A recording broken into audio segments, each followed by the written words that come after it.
Hello दोस्तों, welcome to googly word. दोस्तों, आज हम पढ़ेंगे जीन पियाजे के संज्ञानात्मक विकास के पार्ट 2 के बारे में और इसमें हम प्रमुख रूप से जानेंगे इनके द्वारा बताए गए चरणों के बारे में। तो इन्होंने जो बालक के संज्ञानात्मक विकास के चरण बताए वो 4 चरण बताए, मतलब कि 4 स्टेजेज। जो पहली स्टेज है आपकी सेंसरी मोटर स्टेज, इसे संवेदी पेशीय अवस्था कहते हैं। यह जन्म से लेकर 2 वर्ष तक होती है। जो दूसरी है प्री ऑपरेशनल स्टेज, इसे पूर्व संक्रियात्मक अवस्था कहते हैं। यह 2 से लेकर 7 वर्ष तक होती है। और तीसरी स्टेज है जो आपकी कंक्रीट ऑपरेशनल स्टेज, मतलब कि मूर्त संक्रियात्मक अवस्था, यह 7 से 11 वर्ष तक होती है। और जो आखिरी है वह है फॉर्मल ऑपरेशनल स्टेज, मतलब कि अमूर्त या औपचारिक संक्रियात्मक अवस्था। ये 11 से लेकर इसके ऊपरी आयु तक मानी जाती है। तो चलिए जानते हैं इनके बारे में डिटेल से। जो पहली स्टेज है हमारी सेंसरी मोटर स्टेज, संवेदी पेशी अवस्था, इसे 0 से मतलब कि जन्म से 2 वर्ष तक बताया गया है। इसे इंद्रिय जनित अवस्था या संवेगात्मक अवस्था भी कहते हैं। इसे क्यों कहते हैं? क्योंकि जब इसमें जो बच्चा होता है, इसमें बच्चा अपनी इंद्रियों के माध्यम से सीखता है, अपने संवेगों के माध्यम से सीखता है।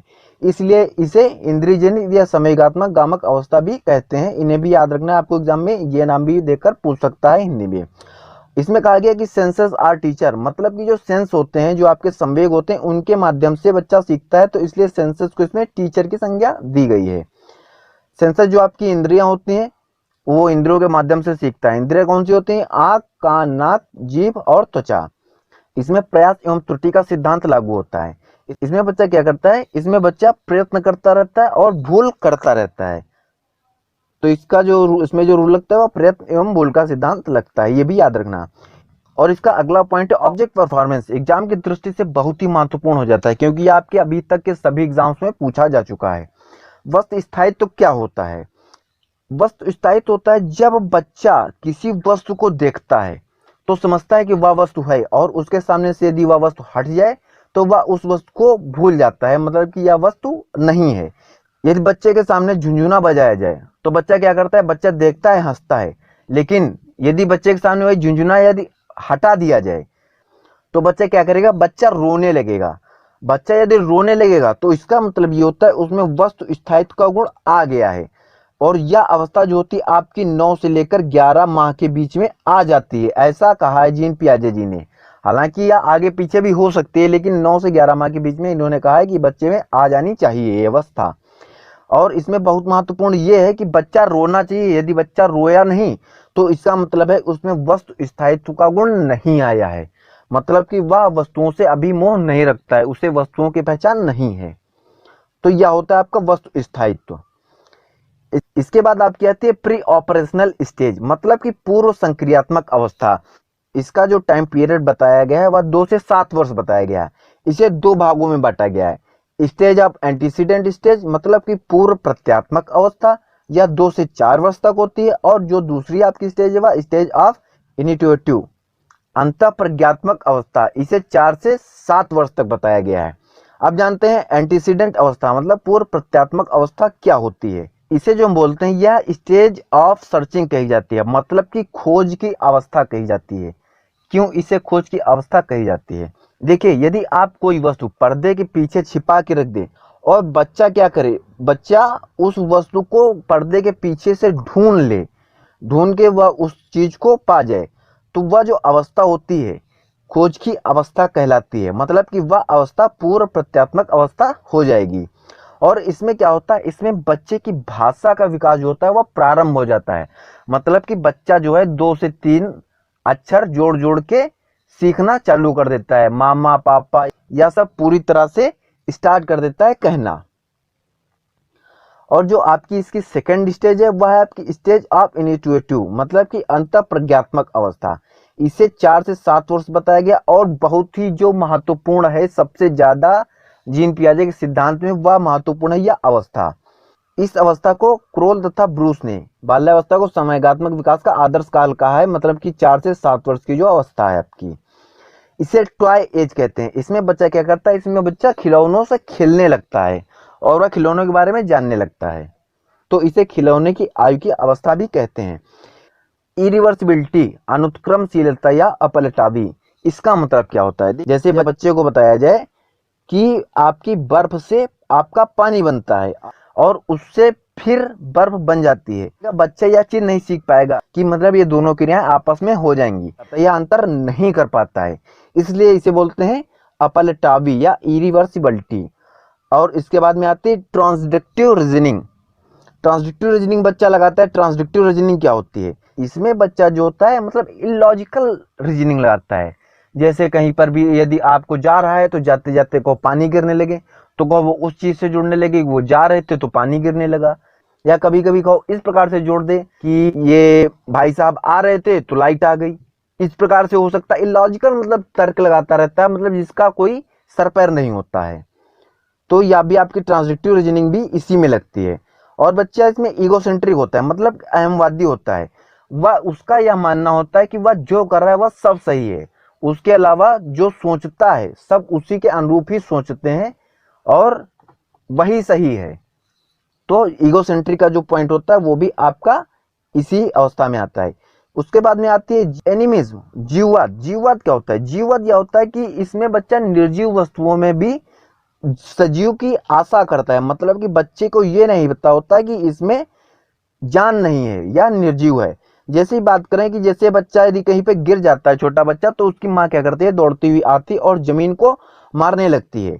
तो बच्चा क्या होता है? यह देख के खुश हो जाता है, मतलब कि बच्चे को ये लगता है कि इसमें भी जान है और इसने मुझे चोट पहुंचाई है और मेरी मम्मी इसे चोट पहुंचा रही है।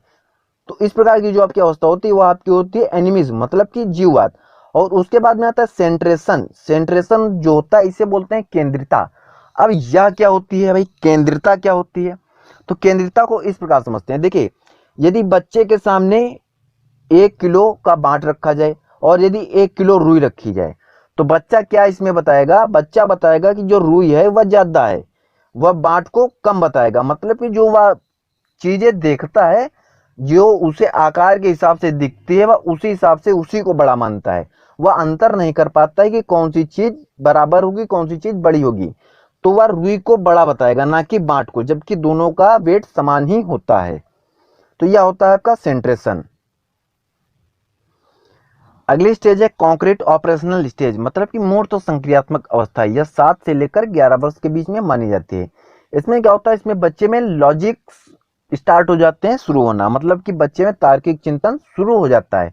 बच्चा तर्क पूर्वक बातें करने लगता है, उसमें समझ आ जाती है। और अगला पॉइंट है ट्रांजिटिविटी। अच्छा, ट्रांजिटिविटी क्या होती है इसे समझते हैं। बच्चा जो होता है मूर्त वस्तु में भेद करना सीख जाता है, मतलब बच्चे में लॉजिकल रीजनिंग स्टार्ट हो जाती है। मतलब कि वह वस्तुओं को देखकर, मूर्त वस्तुओं को देखकर वह उनमें अंतर करना सीख जाता है। जैसे आपकी कोई वस्तु ए इतनी बड़ी है, बी आपकी वस्तु इतनी बड़ी है, और इस प्रकार से आपकी सी वस्तु इतनी बड़ी है।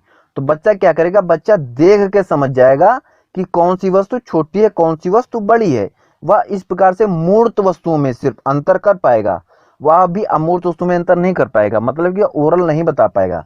वस्तु उसके सामने होगी, जो वस्तुएं देख के वह इसमें अंतर कर ले जाएगा। यह होती है आपकी ट्रांजिटिविटी। इसके बाद में बात करेंगे सीसीएस की। तो इसमें आपका सीसीएस का मतलब होता है कंजर्वेशन, मतलब कि संरक्षण, क्लासिफिकेशन मतलब वर्गीकरण, और सीरियसन मतलब क्रमबद्धता। अब संरक्षण क्या होता है? संरक्षण बताते हैं। देखिए, कंजर्वेशन क्या होता है? अभी हम पहले बात करी थी मैंने, उसमें बताया था कि 1 किलोग्राम के बाट में और 1 किलोग्राम रुई में बच्चा अंतर नहीं कर पाता था, वह 1 किलोग्राम रुई को ज्यादा बताता था। लेकिन इसमें क्या होता है?